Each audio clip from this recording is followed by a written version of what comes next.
Have you ever started a business and wondered how you're going to get it all done? Some of you have a partner, maybe you don't. In this episode, I'm going to talk to the guys from HW Contracting, talking about the early years when they got laid off from their job and then they had to start a new thing. They had to endeavor this entrepreneurial effort and never done it before. They created a partnership, which is also really difficult. So we talk about all the nitty gritty, the things that work, the things that didn't, and how they have not just survived, but thrived over the last 15 years and done that with families and all the other things that go along with life. Without any further ado, here's my interview with the guys from HW Contracting. Hey guys, welcome to the show. Hey, Rich Rat was me. So we've known each other for a long time. I don't even know how long. How long? You and I go back to middle school. That's true. That's a very long. Which point? I'd like to not admit how long it was. I just did a podcast a little while ago with a guy who was 85 and he kept calling me a young man. And I was like, I appreciate that because it's not how I always feel. But y'all have been in business together for how long? When did you start the business? 2011, so just shy of 15 years. 15 years. And so I'd love to unpack, like, why? Like, what was the catalyst to kick the thing off? Because usually when people start a business, there's a lot of risk involved. It's like I'm leaving something, and some people leave. Some people, it's like they lost a job or they had a major life change. Like, let's just try this new thing. And some people are just like, well, I don't know, we got this dream, let's try it out. So what was y'all's kind of origin story in that process? This was not a dream. It was a necessity. We both got laid off from the same company. We work for a large multifamily builder in Jacksonville, up and down the southeast here. And the economy tanked in the early 2000s, and we were a casualty of that. And so there was a choice: get out of construction, find a career in something else that was available, or start a business. And hopefully by the time the economy rebounded, we had a successful business or a stable business. Now, had either of y'all ever run a business before that? No. So this was the first time, and this however long that Elizabeth seen her swim. We didn't want to retool. Neither one of us wanted to go back to school, learn something different. We enjoyed what we were doing in construction. And the type of work we were doing qualified us to get our general contractor's license, which in the tiers of contractor licenses, that was at the top. So we were both able to get that license, and that allows us to do any type of construction, an unlimited scope of construction. So when you started the business, I know now you focus a ton on roofing, but when you started the business, what was the focus of the things that you were doing? Was it anything and everything that you could get your hands on, or what did you decide, hey, this is what we're going to do? First couple of years, it was anything that would pay the bills. But the idea was custom builder, custom remodeler. That was the goal, and only it started working our way to that. But yeah, the first year or two was whoever had something that would pay. We got a call one weekend, somebody needed shipping crates built, and they had a budget, and they told us what it was. And we said, yeah, we'll do that. Built shipping crates. Our first job was wood rot siding repair, I think was our first job. And the dream was, like Peter said, custom homes, custom remodels. Then we got into commercial build outs, helped you guys build out your space. And yeah, that's what we thought we were going to do. Our dream was to build, stuff that you see in magazines. And that was the direction we were going.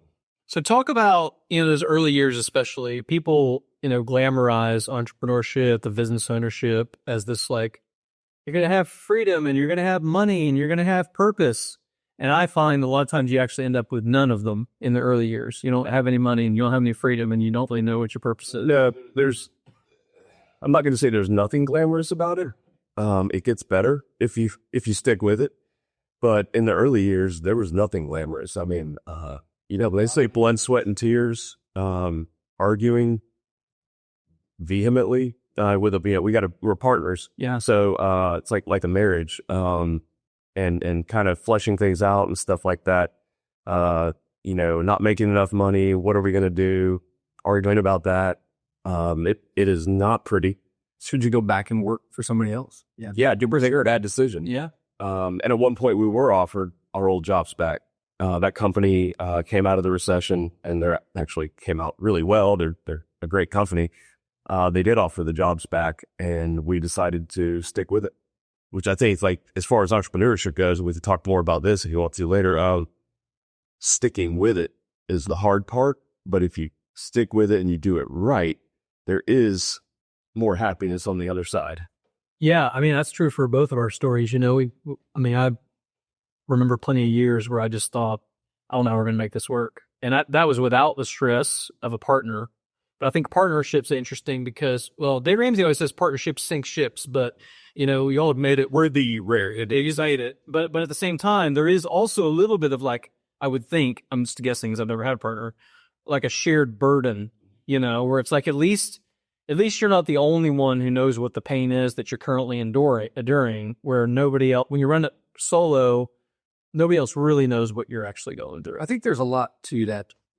If either one of us had to do it by ourselves, I think we'd probably shut it down and go work somewhere else. Maybe not now that we've got an established company, but at the beginning, I tell you, when they offered us our jobs back, we like talked to each other. I was like, if you go, I got to go, or vice versa. I'm not going to do this by myself because of that same shared burdens, shared experience. We're fortunate that we actually can do each other's job, but we actually thrive in totally separate spheres. That he does one thing and that's kind of his lane, and I do the other things. So talk about that, and how long did it take you to identify the fact that you do different things better in your own lanes?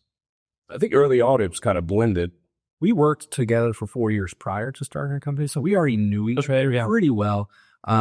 So it didn't take a terribly long time to start fleshing out the lanes, but maybe the first 4 or 5 years, we did probably have some overlap and some toe stepping and things, which caused some headaches along the way.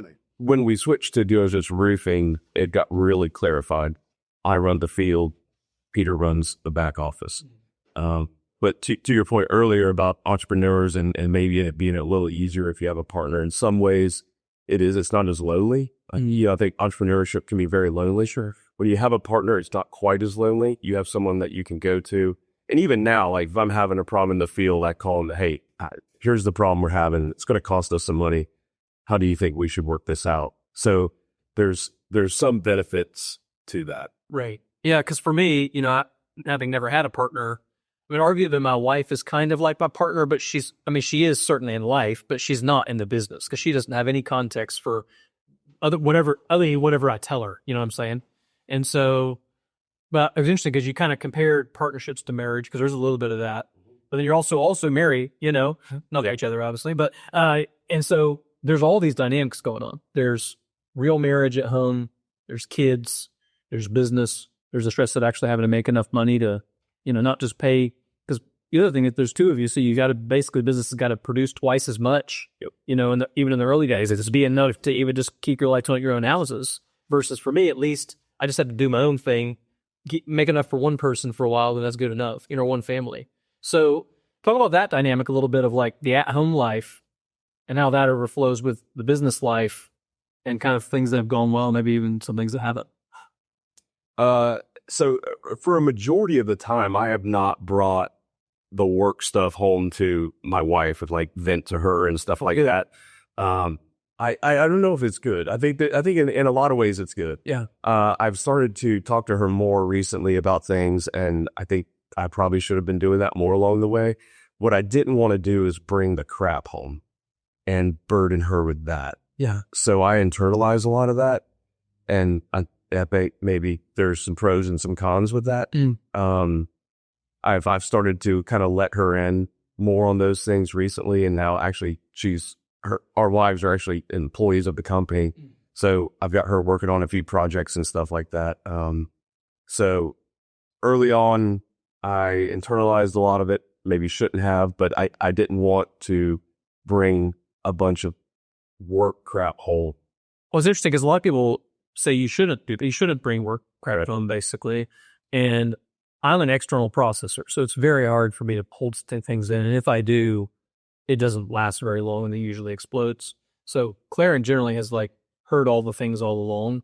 The danger is, I think, when you, at least for me historically, is when I've only shared the negative things, especially about when there's people problems.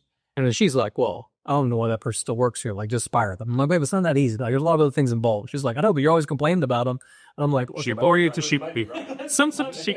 I usually see it. It just takes me long enough to figure it out. Or as a reminder that sometimes there's good things about that person too. For sure, you just are venting the bad. You only venting the bad as a person. That's right. So I wonder about, how's that worked out like for both of y'all? So for me, my wife and I, we've always shared. She worked up until recently, within the last year, she had a job. So she would come home, tell me her headaches and hard to tell her the headaches. And that, I mean, it caused problems at times, but mainly because just us as people, humans, we sometimes say something and then it causes an argument over something, but then we just had to work it out. And so, but we never really had a problem sharing. And if it caused a problem, we just figured it out. Like, all right, well, maybe we shouldn't have just handled it that way. Right. So what have you learned, over the years, things that maybe you didn't do as well together in business partnership in the early years that maybe you have learned over 15 years that you do a little bit better job of now? What are some of those like things that maybe didn't go well in the early years that you've now kind of learned how to do better? I mean, I think a lot of it boils down to communication, and identifying the lanes that you're going to work in. When there was overlap, I think there was probably the most problems. And then, kind of deciding, hey, all right, Caleb's going to be, kind of the operations side of the business, and Peter's going to be running all the admin side, the back end side, insurance, contracts, payments, all financials, all that stuff, and they very rarely cross these days. In the early days, they crossed a lot, and we weren't making enough money, and that causes more problems. But I think maybe just not having clearly communicated roles and responsibilities probably led to a lot of grief in the early years. We had to hire a consultant to help us iron out like a mediator. She was like a combination of a therapist, a business coach, a psychologist, and got in a room and literally argued it out. And she helped us, work. Sometimes you to her. Yeah. I think it's establishing those lanes, and eventually we just it took us a few years to break that, but we finally worked through and had those lanes.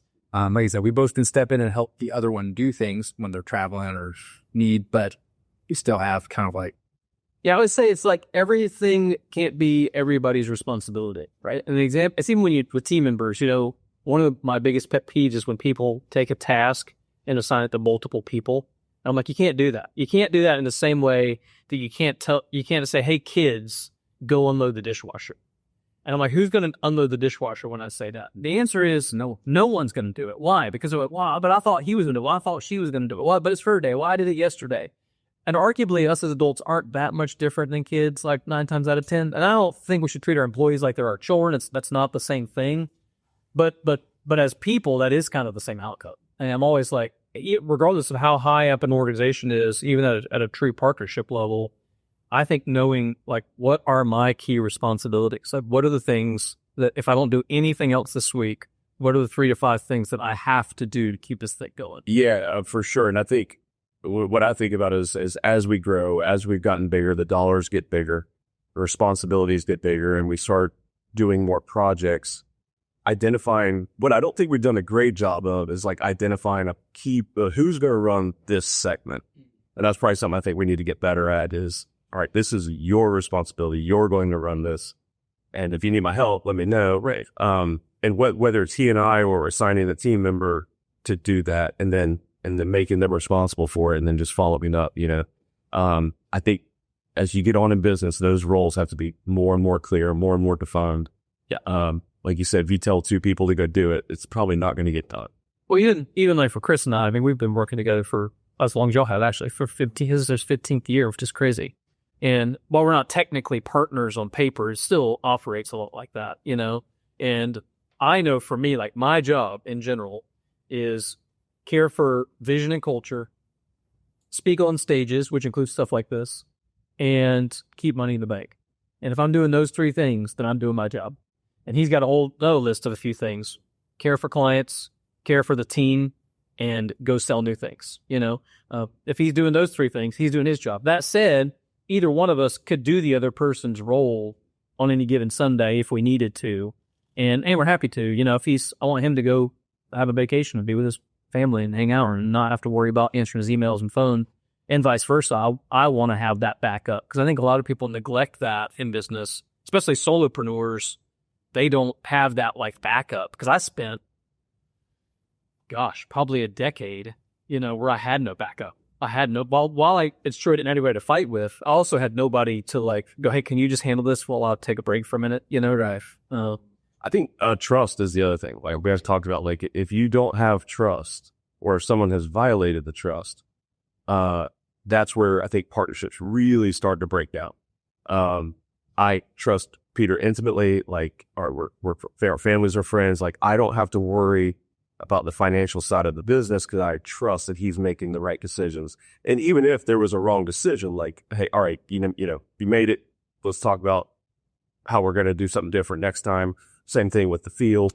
Hey, that may be a bad call, but we haven't violated trust. And I think that is the key component. If you don't trust your partner or your key guy, that is going to lead to a lot of heartaches. I think that's why a lot of entrepreneurship partnerships fail.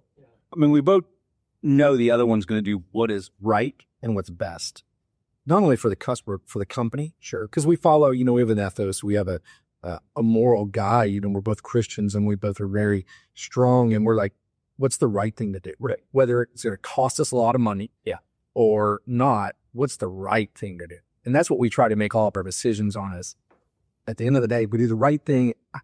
It's not going to sink my battleship. One wronged thing that might cost me even $10,000. We had a roof leak and the right thing was do fix it. The guy's like, how much is it going to cost you? I was like, man, I don't know that. I was like, I don't know. We're going to fix it and I'll tally it in and we'll figure out what we can do better next time. That's right. You learn some good lessons that way. $8,000 fix.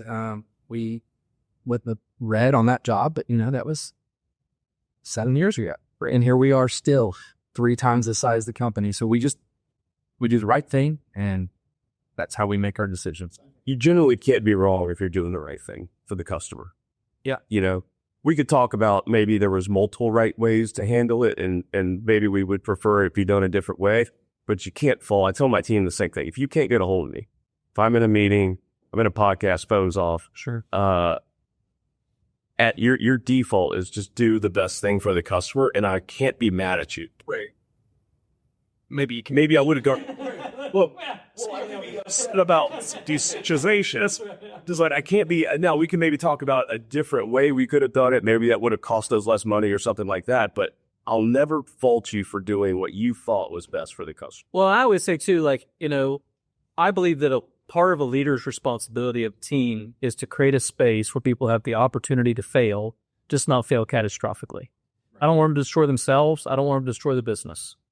But there's very few things that will actually do that. There are some, and I want to put some guardrails on to protect from those things. But in general, and again, not to make the kid analogy again, but it's kind of like kids too. It's like as kids grow up, you got to let that rope out a little bit because they're going to have to go figure it out on their own one day. And it's in my best interest as a leader for my teams to be able to function without me. I think one of the mistakes that tons of small businesses make especially is that the owner just is completely unwilling to even let the rope out a little bit on people, and they just want to control so much. And then they're stressed out, worn out, and ready to quit because they work 80 plus hours a week and have no other way to do it because they're not willing to let their team make some mistakes. So that was when I was not answering the phone. Just not evaluating us to figure it out. And then you call back in 30, 40 minutes. Hey, what'd you need? Oh, I figured it. Exactly. That's the best. What was your solution? And then usually it's a good one, or you say, hey, that was a great solution. Here's another option. Next time I might have done this. Yeah. So what I'm trying to do right now, me and my family are taking a trip out west in June. We're going to do similar to what you did. And I don't remember if you stayed connected during that month. You did not. Okay. So I'm going to stay connected. Yeah. I'm going to run my portion of the business remotely while we RV out west, similar to what you. Great time.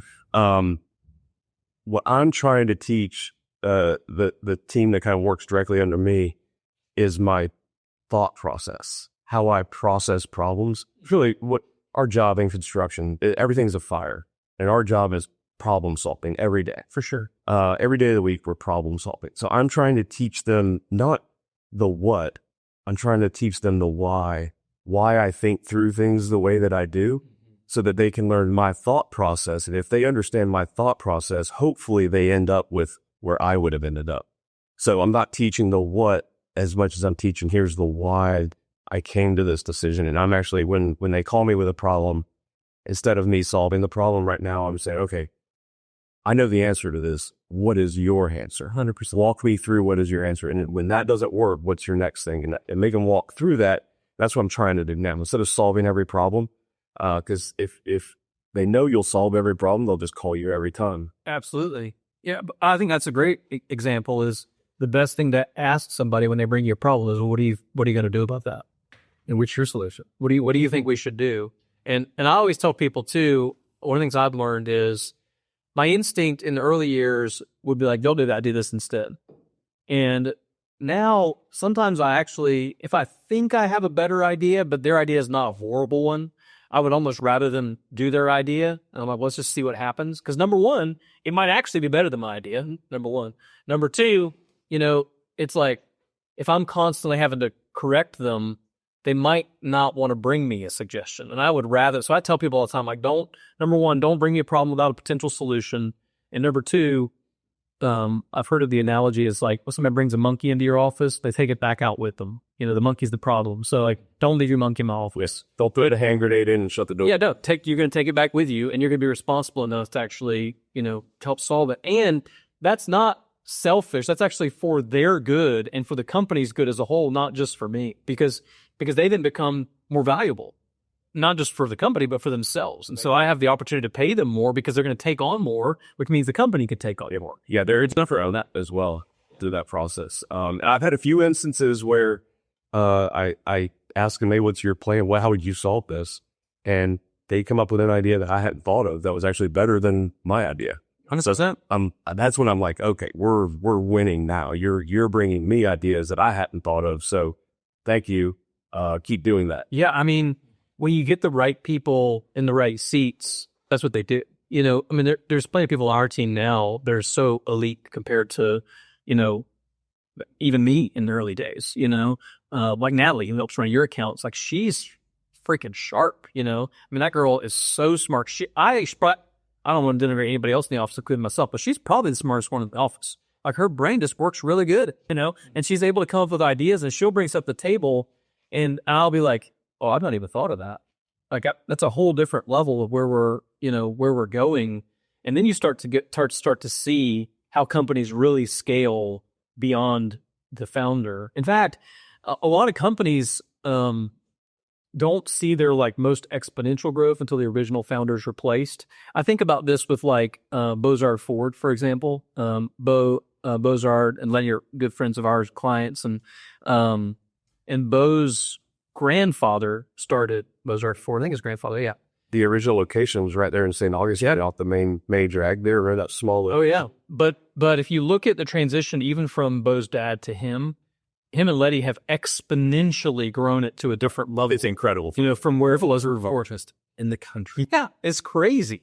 But he has done it from a different level of leadership and growth and thought than probably his dad or granddad ever could have, And sometimes getting the right people in helps a company grow beyond them. Sometimes I heard somewhere that it could have been a Dave Ramsey thing. It could have been in any one of those leadership things, that sometimes a company's limiting factor is the boss or the owner. 100% is their capacity to handle stuff. Yeah, they call it the leadership lid. I mean, whoever the leader is the limiting factor on the business. And sometimes the best thing you can do is actually get out of the way or increase your own capacity and knowledge. Yeah. So one thing I think we're trying to do better now is create a team that, because we're under no delusion, if him and I left now, the company stops. For sure. So we're trying to create a company that's not the case. Mm-hmm. And, we've got a 5 to 10 year plan where we want a company that actually could run without our direct input on a daily basis. And part of that, I think, is, and we're lucky, we're in a male dominated kind of industry. We have a couple girls that work with us. And we could be pretty straightforward with it. Sure. And so when they come to me with their things, sometimes I just tell them, like, look, solve the problem. It's like, I pay you to solve this. Those are the sense. Solve the problem.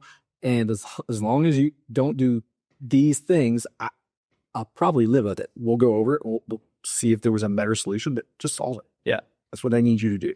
For sure. So you all had a lot of transition over the years. You talked about when you started, you did all kinds of things, whatever will pay the bills, So most of it comes screwing some light bulbs. I'll come screwing light bulbs if I need to put some money on in the bank. But now you've really, narrowed that focus. You're like, okay, now we're focused on roofing. So what was that transition like of identifying, the products or services, if you will, that you are best at, that you're most profitable at, that you like the most, whatever it may be. How have you learned to narrow the company down? Because I see that a lot with a lot of companies over time, as they start to narrow their focus when they find what works really well. So we had to learn the word no. That was very tough. when you know him and I, we came from the do side of construction. We were, like you said, neither one of us wanted to own a business. I think we might have, it passed through our mind that we were kind of forced into it. And here we are, like, we knew how to do the stuff. So it's hard to not go do it. Sure. Right. And to say no, one in the beginning for him and I say, no, if it requires me to lift a hammer, then I'm going backwards. So that was the first step. And then as we started adding people, they knew we had the ability or that we came from certain types of construction and learning and teaching them, no, we have to say no because we are only going to focus on this thing called roofing. Because if we try to be everything to everybody, we're just going to go backwards. We were failing miserably at trying to be everything to everybody. We were doing commercial build outs. We're doing custom remodels. We're trying to do new construction. And we had our first new construction ground up house. And we kind of stumbled into roofing. A good friend of mine from church, I was remodeling their kitchen and it went really well. Good project, so let's say it was $60,000 kitchen. And at the end of it, he was in the roofing business on the distribution side. And he'd actually be great for your podcast. He's an amazing guy. He started coming to me saying, if you can sell a $60,000 kitchen, you can sell a $15,000, $20,000 roof. And I'm like, man, I literally said, I will never be a greasy roofer. Never. And he pounded on me for over a year and a half. And I can't remember what the catalyst was. We were having a bad remodel. A remodel was going badly. And we were having multiple bad jobs. As we were trying to grow, we were trying to bring people in to manage our jobs. Peter and I weren't on the job every day anymore. We were losing control. And neither one of us were happy about that. Customers aren't happy. We're burning relationships. And I said, all right, I'm going to dip my toe. At least in money. We're bleeding money. To make it to stop, we're like, what it takes to fix it. Yeah. I said, I'm going to dip my toe into this roofing water and just see what it's about. And I think right about then, Hurricane Matthew hit. So that was a big boost. And literally one day, with Peter and I in the office, we were in one room together. We were just basically sitting side by side. Sure. Peter said, where's this cash flow coming from? So I think that's the roots, man. And he said, we should do more of that. So then we were going to do both. Yeah, sure. And brought a guy in to kind of run the roofing division. And that went horribly bad. Fortunate for us, we made a horrible deal with him. Like he was going to get a huge cut. I'm kind of glad he flaked. We had like an up-off-it sharing thing. And it went really south. And it forced me to get into the roofing side of our business hands-on. Sure. So now I'm out selling roofs. I'm managing the installs. I'm, from ground up, And I took over all the construction stuff from ground up, execution up, estimating, and running the accounting. So while we were doing that, the roofs just kept growing. And the money just kept, and I kept looking at how long it took us to get to the dollars of the other jobs. I'm like, faster turnaround. I was like, do you want to do this anymore? And he's like, I don't really want to. And I was like, I really don't want to run another construction job. I was like, what if we just did roofing? And another thing you heard through the grapevine a long time ago, someone said, pick something and get good at it. Pick one thing and get really good at it. That's why we've done that. And we've doubled there. That's always been the roofs. Yeah. And you could make an argument that there's always construction, but set all that aside with a roof. Here's what did it for me. Typical bathroom remodel. Let's say master bath remodel. Let's say, full thing, gut and redo, reshape, all that. Let's say it's $20,000. We were doing a $20,000 roof in one day. That $20,000 bath remodel would take 6 weeks. So it was a painful 6 weeks. We're in the customer's house and there's dust everywhere. And even though you told them dust is going to be everywhere, they complain that dust is everywhere. We'd flooded a couple houses. About 6 weeks on site, not counting the Sure. Yeah, 6 weeks. So we were turning that 20 grand over every day. Yeah. And let's just assume profit margins are the same. They're close. Why were we doing the remodeling? Doesn't make any sense. It doesn't make any sense. So we just said one day we're going to stop doing it. And people would keep calling us, hey, I need this remodel done. No. We had to learn that hard word. No. In the beginning, we felt get bad, previous customers or referral. We're like, gosh, we just do this. You're afraid you're losing money. You're afraid you're giving up money. So I got the money. I'll hire you, whatever you want. And it was so hard to turn that money down at first. Sure. But it was the most empowering, freeing thing we ever did. was say no. Because now with roofing, we have one material vendor, we have a dumpster vendor, and we have a crew. That's it. When you're a GC, you have 20 vendors. No doubt. You're in the customer's house. Everything's going awry. You know, it can be done well. We just weren't doing it well. You know, there's two things specifically that you said that I think really stand out. One is learn the word no. Somebody told me one time, and this has really had a big impact on me. They said, because I'm a yes guy too. I like to say, yeah, we'll figure it out. We'll do it. No problem. Even if I don't know how to do it, we'll figure it out. And they said every time you say yes to one thing, you're saying no to 1,000 others. And I was like, oh, I hate saying no. And saying yes actually means saying no, because you can't actually do everything. There's only so many hours a day, only so many days in a week. And so you do have to decide, like, what am I uniquely suited for? And from a business perspective, what keeps the money in the bank? What has good cash flow? What has good profitability? What are we good at? What creates good systemization? All that. And the second thing, you didn't explicitly say this, but it's actually a really interesting thing to point out because it's affected me too, is the ability to do things, in other words, like hammer on the job, is actually sometimes a limiting factor. If you know what I mean by that, is it's like, you know, I wear a lot of different hats, and one of them I get to work at the Church of 1122 and help with all kinds of things, marketing, communication, strategy, media, all kinds of stuff. And my boss there, who's the first boss I've ever had, ironically, in my whole life, I was talking about something. I was like, well, I can just do it if I need to. And he's like, no, don't let people know you can do that. And he meant it from a perspective of, I need you to lead the thing. I don't need you to do the thing. And those are very different things. 100%. And that's very hard for me because I do actually like doing the things. Like, I like firing up a thing and doing a little design or creating a little program or whatever, even though I'm actually a jack of all trades, master of none. I'm not the person that should be designing the thing, even if I can design it better than most regular people. I'm not the person that should be coding the thing, even if I can do it better than most regular people, because I'm not as good as the person who's the expert at it and really does it well. And I've had to learn both of those things really big. So with people that are listening, those are good lessons to take away. Learn to say no to the right things, learn to say yes to the right things. Know when you say yes, you say no to 1,000 others. And sometimes the ability to do the thing is actually a limiting factor. It's also helpful, I mean, because you know what it should be and what it isn't. Yeah. I think one of the most dangerous things you can say is, I'll just do that. Yeah. And anytime I catch myself in the field doing something, I regret it. For sure. Almost exclusive, 100%. 100%. I'll regret, like, why am I here? This is a waste of my time. I could have paid someone to do this and saved a ton of time. So my goal is to always solve a problem without me being the solution to that problem. Like, find other ways to do whatever that task is that needs to be done, that sure, I could go solve it, but it's going to take me 3 or 4 hours. I'm going to be hot and sweaty. I'm going to be pissed off. Who can I get to go do this? And every time I end up going to do it, I'm upset with myself. And when I get someone else to do it, I am so relieved that I did. 100%. I read this book not that long ago by a guy named Dan Sullivan called Who Not How. And it makes me think about what you were talking about there, which is a lot of times we think, how am I going to get this thing done? But the right question to ask, especially as a leader, is who can help me get this thing done? You know? And I've definitely I still do. I mean, 26 years later, I'm like, well, let me just do it. But I also think from a team member's perspective, if you hear your leader or your boss say, I'll just do it, that's like the worst thing they could say to you. Like, if I say to somebody, it's like the insult, just give it to me, I'll do it. What I mean is, you're clearly not getting it done. So, and I'm not bothered by it. Like, I can carry more, give it to me. And that's not good. It's also moderately arrogant as the leader to just make that assumption.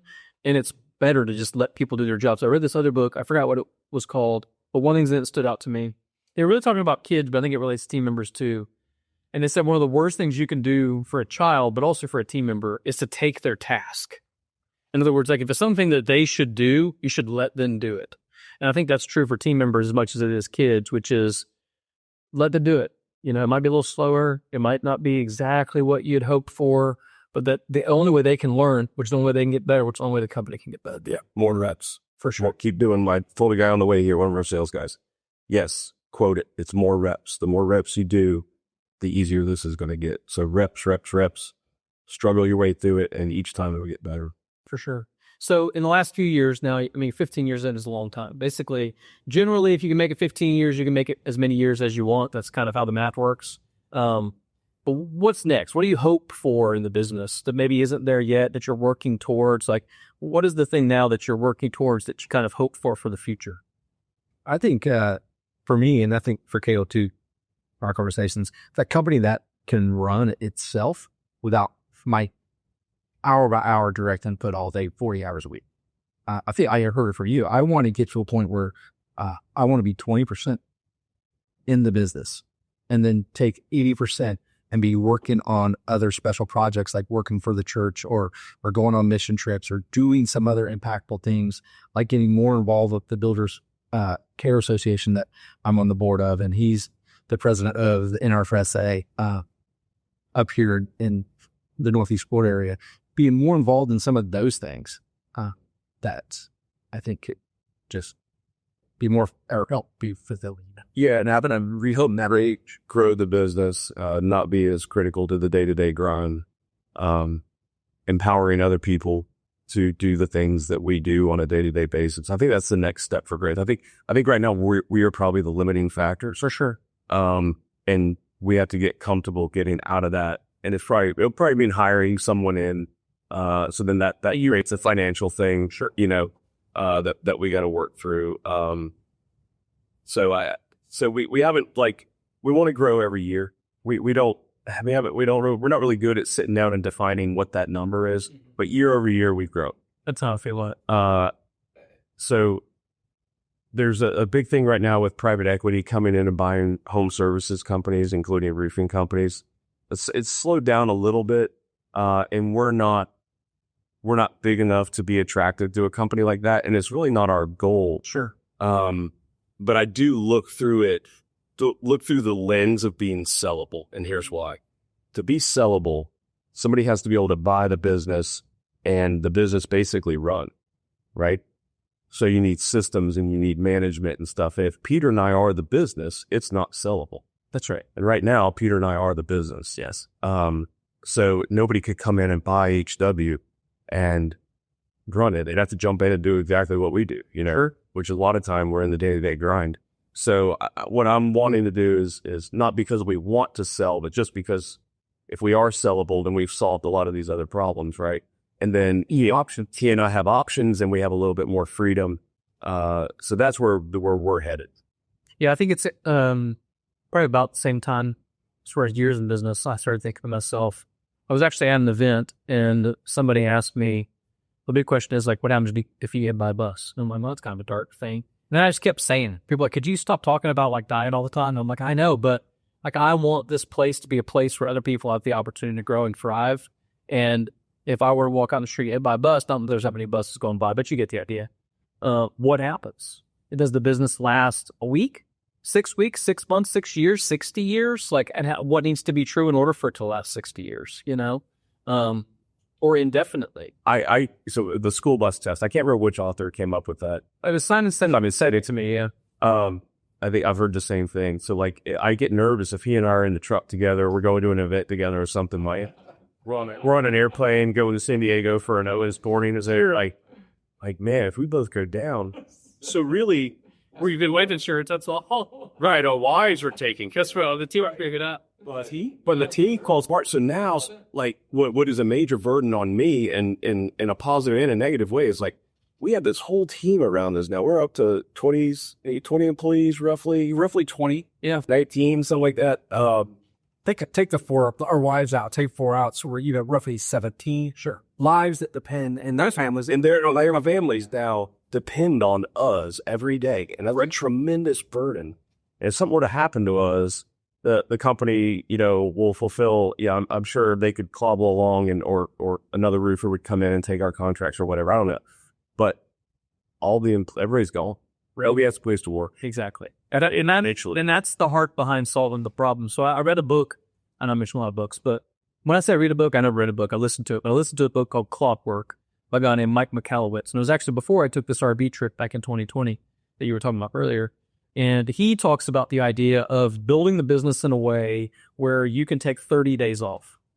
And the reason he says 30 days, it makes a ton of sense. And he meant 30 days with no work. I'm not answering a phone call, I'm not returning a text, I'm returning an email. I am invisible for 30 days. And the reason he said 30 days makes a ton of sense is that a business goes through a full life cycle in 30 days. And the same that you would a full year. In 30 days, you close new deals, start projects, you finish projects, you collect money, you pay money. Everything generally has to happen in a 30-day cycle for the most part. So if you can get through 30 days, arguably the business can actually get through whatever. I also changed my language, and I went from saying, I want the business to survive without me, and I started saying, I want the business to thrive without me. I want to show up and people be like, what do you do here? And I'm not saying we're completely there, but we're really, really close to that now, because I probably only spend maybe 20 or 30% of my time in the business at this point. And arguably other people could replace that if they really needed to. Even on podcasts like Logan, our new director of growth, he's awesome at podcasts. He could do them without me. I just like to do them. But that book changed my mindset on it. And it, at first I felt a little, I don't know, like selfish that I was going to take 30 days off. But he reminds you in the book that it's not just about you having a vacation. Because, in fact, most entrepreneurs really struggle to take 30 days off. It's actually very hard. Well, not that works. I'm like, let me get back to work. Like, I like to work, I might have a problem. But it's because it's for the good of the team. Because now, if I street you hit by the bus, there will be some collateral damage of that. But the business could carry on. It is fully capable at this point of operating, I think, for a very long time without me here at all. And part of that's actually really hard, like as you work towards it, because part of it, you're like, sometimes you like show up at a thing and you're like, what am I even doing here? Like, you don't even need me anymore. And so you actually have to like kind of redefine your own purpose and your own value, because so much as entrepreneurs and as business owners, so much of our value is tied up in, what we do every day. Like, as your kids show up, you're like, You don't need me to do that for you? I don't. You like in an office space when those consultants come in, those exactly what you say you do around here. That's the current situation in the U.S. government that we want. Right. What are Your teacher will send you an email saying, give us 5 things you did last week. That's right. Or it's like when, on The Office, where, gosh, who was it? It was like Jim and Michael, I think, had split the role of manager. They were like co-managers, and then they got bought out by other companies. She's like, so let me get this straight. 2 of you do one person's job? Is that what happens? And they're like, yeah, basically. Well, as I'm landing the plane for the show, one of the things I love to hit on a little bit is kind of where we're headed anyway, which is work-life balance. What does that even mean? And I'd love to hear from both of you. What does that even mean to you, number one? And how has that changed through different seasons? You both got wives, you both got kids, and you're probably both a little bit of workaholics like I am. Yeah. And so how has that been, defined for you over time? And what does it look like currently for you as life? I follow I think it's Dave Ramsey's philosophy on that. And maybe you told me, or I heard it at a Ramsey conference, there is no work life. That's true. There's no such thing. And when people say that, well, you really don't know what you're talking about. It's a blender. That's right. Or it's seasons. So I ebb and flow out of seasons where I can knock off at 5. Or sometimes I'm up there till 8 o'clock at night, and Beck, you got to cook dinner. I ain't gonna make it. You'll eat without me. I'll see you later. But I try not to make that the norm. That can't be the norm, or you're gonna have other problems, right? So you can ebb and flow. To me, there's not a balance. It's a blender. It's all mixed in together. And I'm trying to be focused on being present where I'm at in that moment, right? If I want to leave here after this, I'm going to go coach 8U girls softball, and I'm going to be focused on that moment. I think that's the key, is being present in the moment. Now, if you are working 60, 70 hours a week, you're working on Saturday, you're working on Sunday, that can't be sustainable. But even like Ramsey's reference is really good. When it's conference season, it's bananas. He wasn't going to the kids' events, and that was just understood. But when it wasn't conference season, like, he was fully involved, So that's the way I try to approach things, is be involved when you're there. I don't always do it well. Me either. It's good. I'd say for us, my wife and I, she worked up until this last year, and it was tough then because she had a job that was demanding, I'd have one, and that would cause some conflict. But we're like, we got to do it. It's just got to get done. Sometimes it is what it is. And so we've gotten used to that. But a lot like what Caleb's saying is anymore, I just I do what I have to do. And then everything else, if I don't need to do it today, then I won't. And I will spend time with family or I try to be present. But like he said, I don't have a time frame that I work. I will check my emails in the morning and have coffee with the wife, and I'll answer what needs answered. But it's a slow roll for me because I work from the house now, unless I have a meeting to go to or somewhere I have to be. And then it's just understood. But now she doesn't work, so it buys me some flexibility. Like today's a bad day. Today I'm working till 9. Mm-hmm. Maybe I didn't get going until 9 in the morning. So I try to give back on different sides of the day when the time is there, so that when the time isn't, I have to do what I got to do. Because now that I'm doing the income, it's like I got to execute. But I still got to make sure she has time, family has time. So we try to make sure it's on the calendar when the kids' hockey games are or their flag football. And so that I'm like, okay, I can't overbook here. And, what entrepreneurship, owning a business does give you, if you've played your cards right. So Peter mentioned we work fully remote now. We don't have an office. So I'd go with my wife to pick the girls up. We got these little electric bikes with 2-seaters on them. We go pick the girls up from the bus stop a lot of days. If you're doing a regular 9-to-5 job, you don't get to do that. We're taking this trip out west for 30 days. Now, part of my ability to do that is I got a partner that can manage things while I'm gone. Sure. But if you have a regular 9-to-5, you can't do that. So there are benefits to being an entrepreneur, and that kind of work-life balance, if you will, whatever, if you want to call it that you do get to go do some things. I'm coaching my daughter's softball team. My other daughter is in golf. So on days that she's on the course, it's before the working day is over. I'm out there walking the course with her, So now I do get some phone calls about business, guys on the job, something's gone wrong. Hey, what do you want us to do? I'll take that call while I'm out there while she's here or something, but it does afford you some things like that where you can be present with your kids, where like I'm there in the morning, when they're getting ready.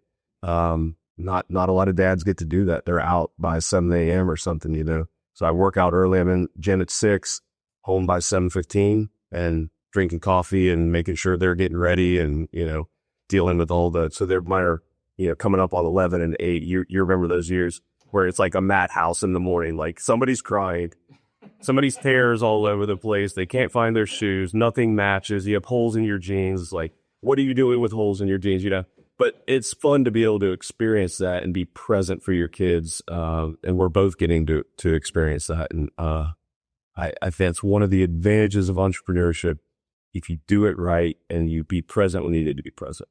And at the end of the day, you have earned that because you were willing to endure the hard days in the beginning. Yeah, in the beginning, it wasn't like that. Right. No.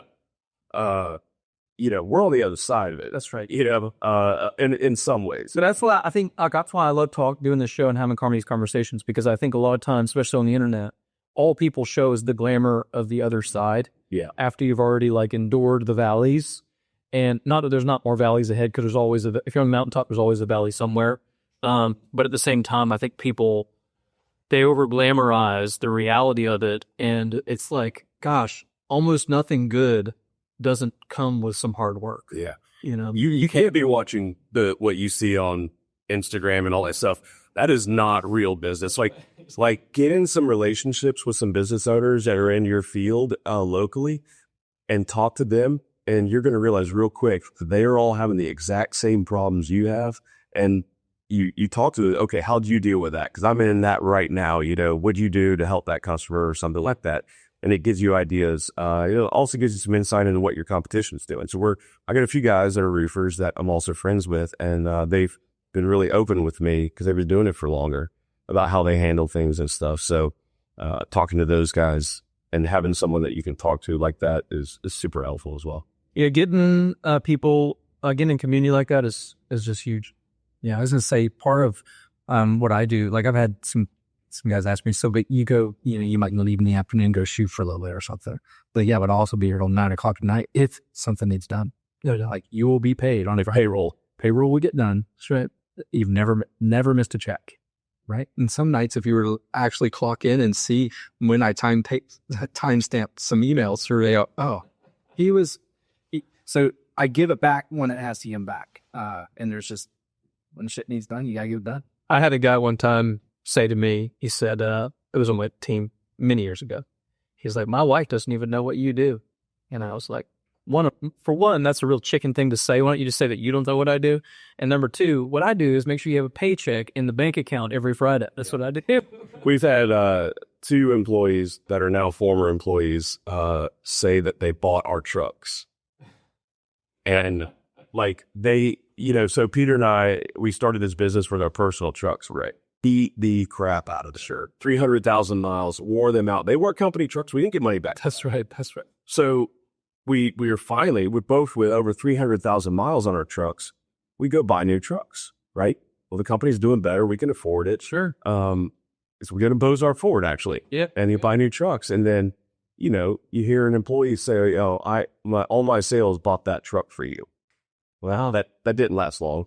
Another employee said the same thing. And it just, nobody's there for the sleepless nights, the medication for anxiety, the Ambien so that you can sleep through the night. Like, for me, when it rains, I deal with attorneys and lawsuits, and like when it rains, my anxiety goes through the roof when it rains because I know new customers are going to call, but I know we've got some roofs out there with some mistakes. Sure, let's say we put on 200 roofs a year. We don't put on 200 perfect roofs a year. Sure. And one nail of the 8,000 that we put on a roof is in the wrong spot, and that's a leak. Yeah. Right? So I know we're going to get a call when we get these severe rainstorms. So my anxiety goes through the roof. Those guys don't have to deal with that. No. So it's infuriating when people don't understand. They think, they call it like an overnight success, right? Well, you weren't there for the prior 10 or 15 years. What do you mean overnight? That's the other day Randy says you bust your tail for 20 years and then you're an overnight success. Right. A couple things you said that I'd love to call out as we just kind of land the plane. One is just being present in the moment, being where your feet are. There have been plenty of times where my wife has said to me, you're here, but you're not really here. And I've been there. That's a tough critique, and it's true. It's true. But she also understands the burden of it all, and has stuck with me for, as of today, 22 years. And so I'm trying to still get better at this. I think it will just be a perpetual effort. I don't think it will ever be an achieved thing of just be where your feet are. The other thing you talked about, or both y'all really, was this idea of like seasons of business, seasons of life, seasons of family. I always say that the greatest cause of all relational strife, whether it's marriages or friendships or partnerships or clients, is misplaced expectations. If I expect this and you expect that and those things are too far apart, we have a problem. And communication is the bridge that connects those expectations. You all both basically said this, which is, there are nights where you go, I just got to stay late. I'm going to be here for however long. And I'm going to do my best to get home when I can. And thankfully, like, I'm married to somebody who's willing to go, all right, I got it. Like, I'll, do what you need to do. But it can't be every night. If it's every night, yeah. What do we do? If you're the sole breadwinner at home, which I think you are, right? Yeah. So I am now. My wife went part-time as a pharmacist. So I'm, same with his wife. Sure. Retired, if you want to call that. So we're the sole breadwinners. And so now my wife understands, because she hears the conversation. I work from home now. So she's like, my goodness, how do you deal with it?